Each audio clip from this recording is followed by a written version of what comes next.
سخن حق از زبان آخوند دروغگو.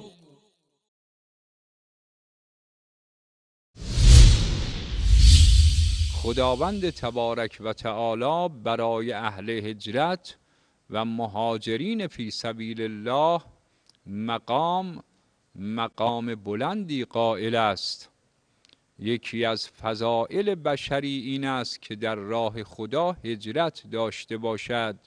یکی از فضائل بشری این است که در راه خدا هجرت داشته باشد. بزرگان دین هجرت داشتند. بزرگان دین هجرت داشتند. بزرگان دین هجرت داشتند. خاتم انبیا صلی الله علیه و آله از مکه به مدینه هجرت فرمودند که همان منشأ تاریخ ما در اسلام گشته است. چقدر برکات در این هجرت بود خدا خود می‌داند. هجرت باید برای خدا و به سوی خدا باشد.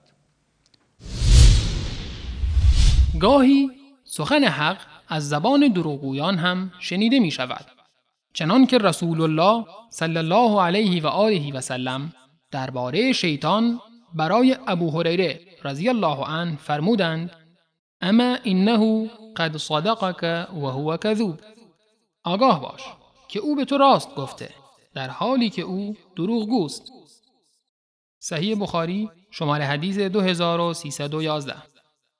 بله جناب آخوند، الله تبارک و تعالی برای اهل هجرت و مهاجرین فی سبیل الله مقام بلندی قائل است.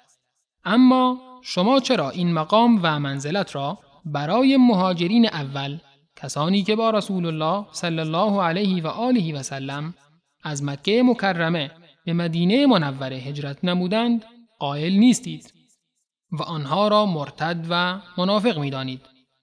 آیا شما با این باورتان مخالفت امر الله متعال را نمی کنید؟ آیا الله متعال در شأن مهاجرین اول، آن عده صحابه‌ای که با رسول الله صلی الله علیه و آله و سلم هجرت نموده بودند نفرموده است؟ إن الذين آمنوا والذين هاجروا وجاهدوا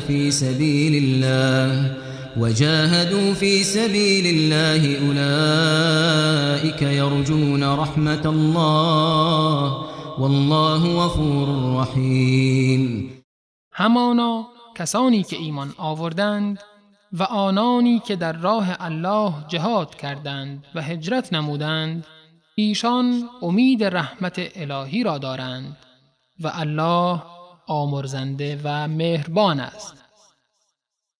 والذين آمنوا وهاجروا وجاهدوا في سبيل الله والذين آووا ونصروا أولئك هم المؤمنون حقا لهم مغفرة ورزق كريم.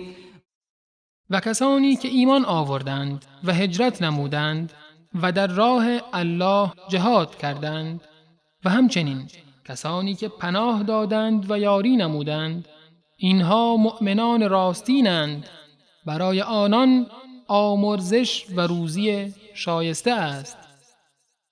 اگر این مقام و منزلت از آن مهاجرین اول اسلام نیست، پس از آن چه کسانی است؟ و اگر مصداق این آیات رفیق هجرت رسول الله صلی الله علیه و آله و سلم ابوبکر صدیق رضی الله عنه نیست، پس چه کسی است؟